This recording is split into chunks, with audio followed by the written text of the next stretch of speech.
Shalom, salam sejahtera dalam kasih Tuhan kita Yesus Kristus. Jumpa kembali dengan saya, Pendeta Berton Nababan. Saya menyapa Bapak Ibu Saudara dimanapun berada. Apa kabarnya? Saya berharap dan berdoa setiap kita dalam keadaan sehat, tetap semangat, tetap bersyukur dan bersukacita, karena kita tahu rancangan Tuhan adalah rancangan yang terbaik bagi kita. Bapak Ibu Saudara yang dikasihi Tuhan, saya rindu kembali melanjutkan pembahasan kita dengan judul konsekuensi hidup menerima Kristus. Saya sudah membahas 4 bagian di dalam bagian sebelumnya, yaitu yang pertama bagian pendahuluan atau latar belakang kitab Kolose secara praktis dan sederhana. Dan setelah itu baru bagian yang pertama, setelah menerima Kristus, hidup kita harus tetap di dalam Dia. Bagian yang kedua, hidup kita harus tetap berakar di dalam Dia dan dibangun di atas Dia. Dan yang ketiga, hidup kita bertambah teguh dalam iman yang telah diajarkan kepada kita. Pada kesempatan ini kita masuk kepada bagian yang keempat, sekaligus menjadi bagian yang terakhir. Saya akan bacakan untuk kita, kembali saya ulangi dari Kolose pasal 2, ayat 6 sampai 7. Demikian bunyinya. Kamu telah menerima Kristus Yesus Tuhan kita, karena itu hendaklah hidupmu tetap di dalam Dia. Hendaklah kamu berakar di dalam Dia dan dibangun di atas Dia. Hendaklah kamu bertambah teguh dalam iman yang telah diajarkan kepadamu, dan hendaklah hatimu melimpah dengan syukur. Saudara yang dikasihi Tuhan, di bagian yang keempat dan yang terakhir ini, konsekuensi hidup menerima Kristus. Artinya ada tindak lanjut, ada kesinambungan, ada konsekuensi atau akibat setelah pertama-tama kita menerima Yesus Kristus sebagai Tuhan dan Juru Selamat dalam hidup kita. Yang keempat itu dikatakan di sini, hendaklah hatimu melimpah dengan syukur. Saudaraku yang dikasihi Tuhan, kalau kita sudah semakin teguh dalam iman, maka tentunya barulah kita masuk kepada bagian yang keempat, yaitu hati yang melimpah dengan syukur. Artinya, semua yang kita lakukan, semua yang kita kerjakan dan perbuat adalah sebagai wujud atau bentuk syukur kita kepada Tuhan.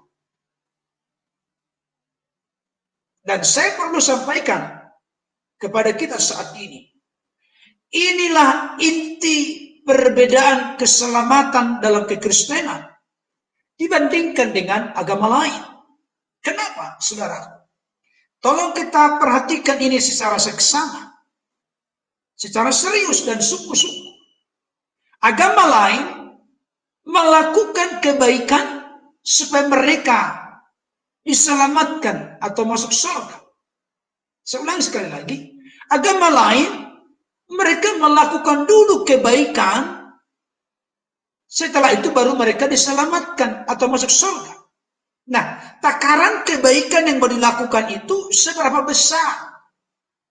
Atau mungkinkah seseorang melakukan kebaikan di mana natur hidupnya adalah natur dosa?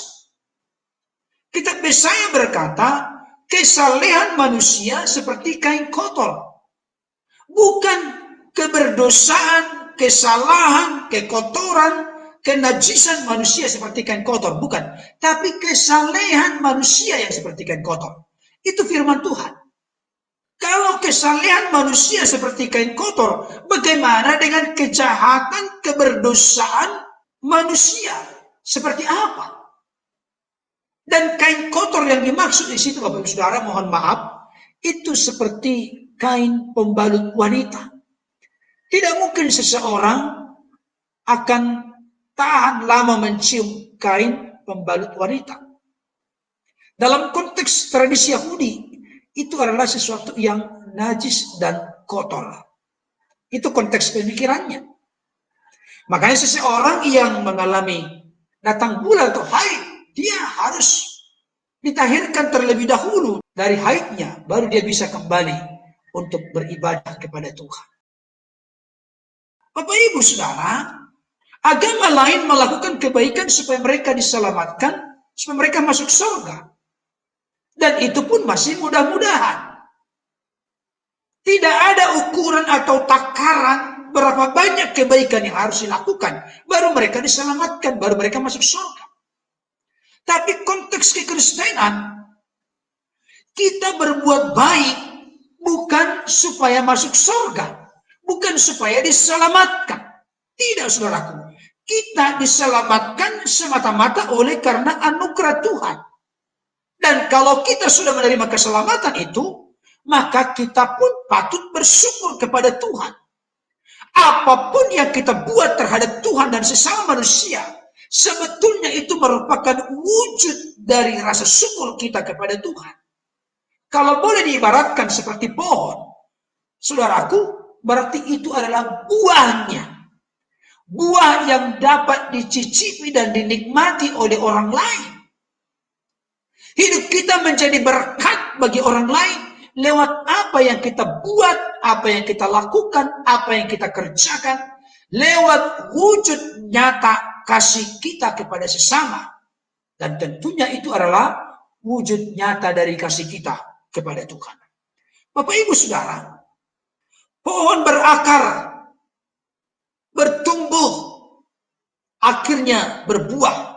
Sama seperti saudara dan saya, ketika kita sudah menerima Yesus sebagai Tuhan Juru Selamat, hidup kita tetap di dalam Kristus, kita berakar di dalam Dia dan dibangun di atas Dia. Maka tentunya saudaraku, kita makin terus bertumbuh dan akhirnya menghasilkan buah. Saudaraku yang dikasihi Tuhan. Nah, perlu kita mengerti dan pahami bersama, dalam hal apakah orang Kristen bersyukur? Saya temukan dalam perjanjian baru paling tidak dalam dua hal. Yang pertama, 1 Tesalonika 5:18, firman Tuhan berkata, mengucap syukurlah dalam segala hal, sebab itulah yang dikehendaki Allah dalam Kristus Yesus bagi kami. Dalam hal apa orang Kristen bersyukur? Saudaraku, mengucap syukur dalam segala hal. Ini berkaitan dengan konteks situasi, kondisi, atau keadaan. Orang Kristen, orang percaya harus bersyukur dalam segala situasi, kondisi, keadaan yang silih berganti dalam hidup kita. Kalau boleh saya kutip pernyataan Paulus, dalam kekurangan, dalam kelimpahan, dalam kelaparan, dalam kekenyangan, Rasul Paulus tetap sanggup menanggung segala perkara, dan dia bersuka cita dalam Tuhan. Artinya dia bersyukur kepada Tuhan sebab hal yang terbaik telah dia miliki, yaitu Yesus Kristus Tuhan. Mungkin kita akan berkata, Pak Pendeta, bagaimana caranya kita mengucap syukur dalam segala hal? Apakah kita mengucap syukur dalam hal penyakit, dalam hal kerugian, dalam hal kita di PHK? Apakah mengucap syukur? Saudaraku, sebetulnya kalau kita teliti secara cermat dari firman Tuhan, orang Kristen bersyukur bukan karena rumah kebakaran, karena sakit, karena di PHK, dan lain sebagainya. Bukan itu konteksnya. Konteksnya orang Kristen bersyukur, firman Tuhan berkata dalam Mazmur 118, ayat 1, bahkan diulang-ulang nanti sampai ayat yang terakhir. Bersyukurlah kepada Tuhan sebab Ia baik, bahwasanya untuk selama-lamanya kasih setianya.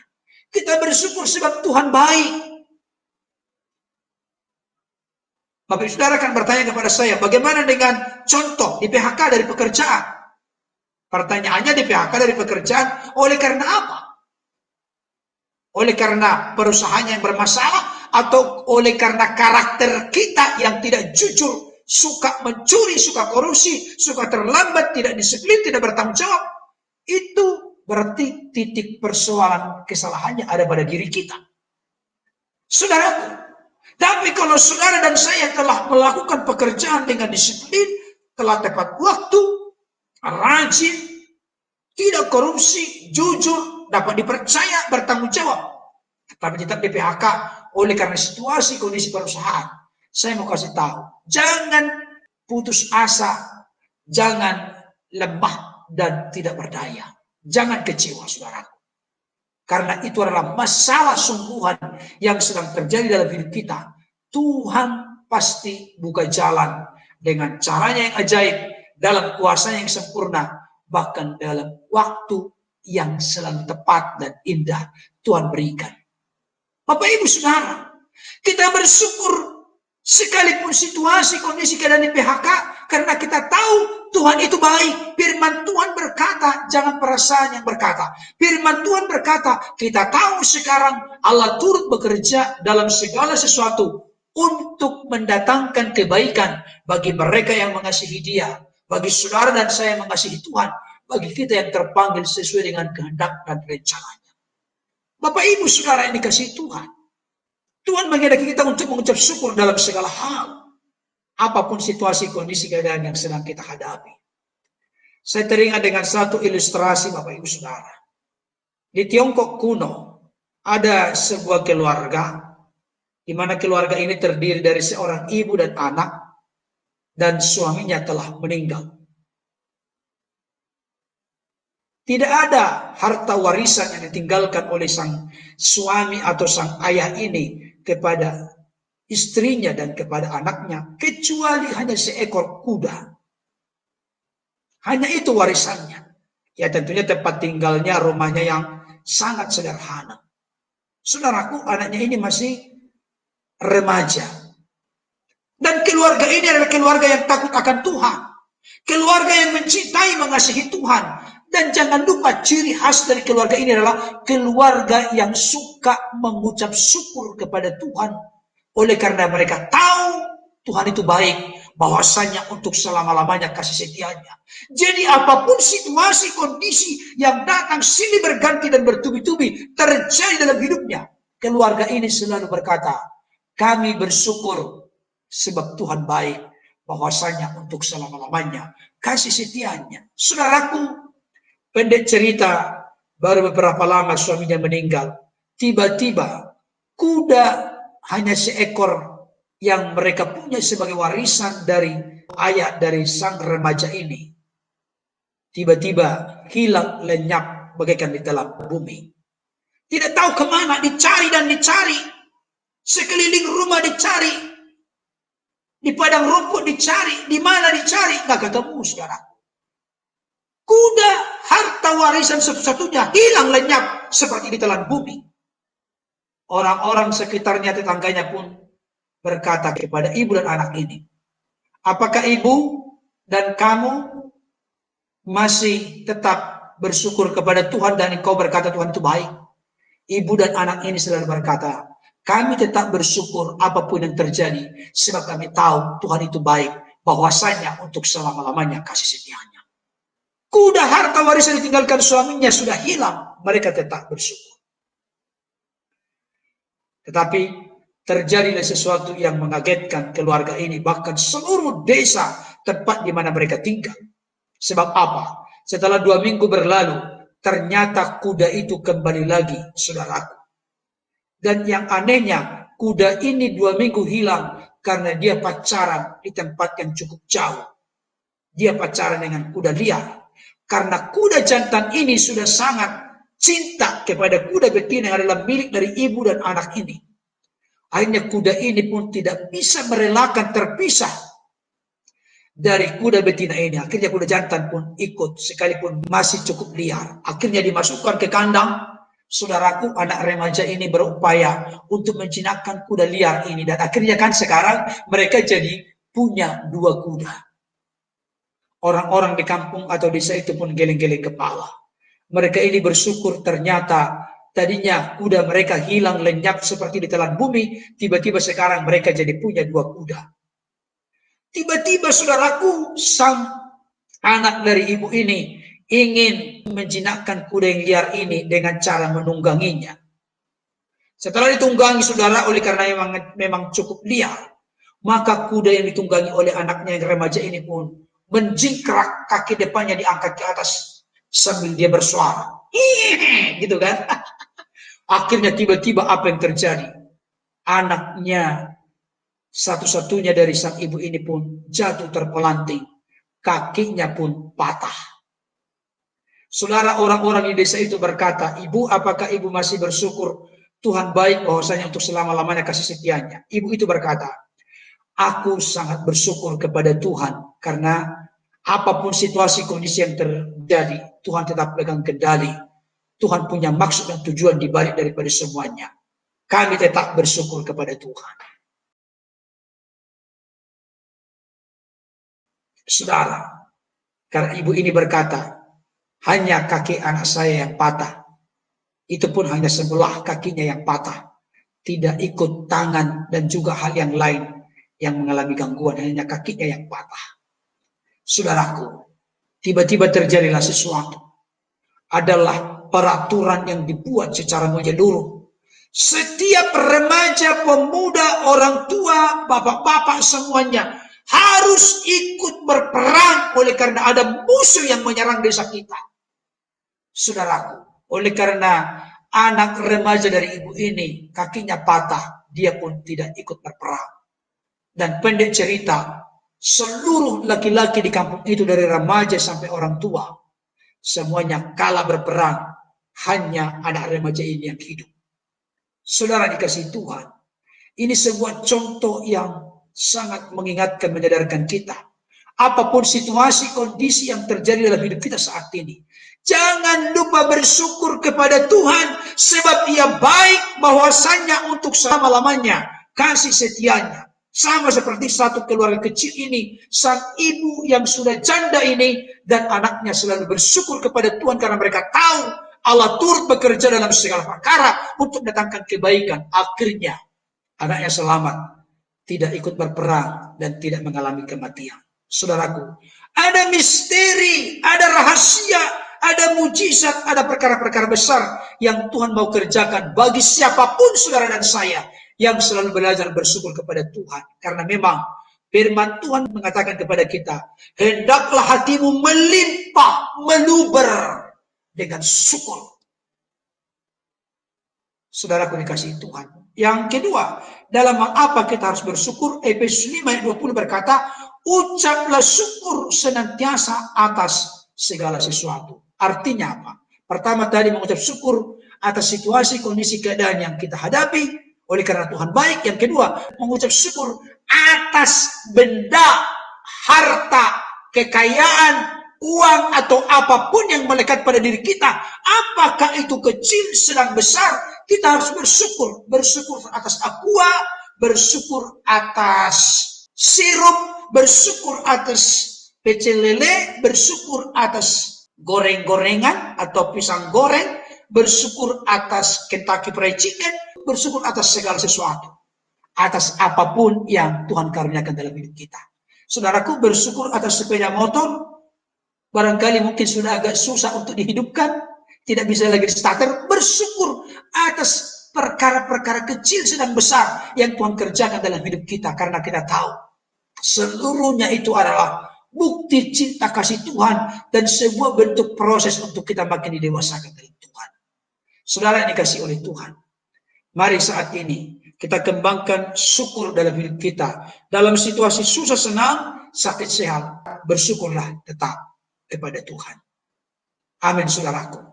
Mari, setelah kita menerima Yesus sebagai Tuhan Juru Selamat, ada konsekuensi, ada tindak lanjut, ada akibat, ada kesinambungan.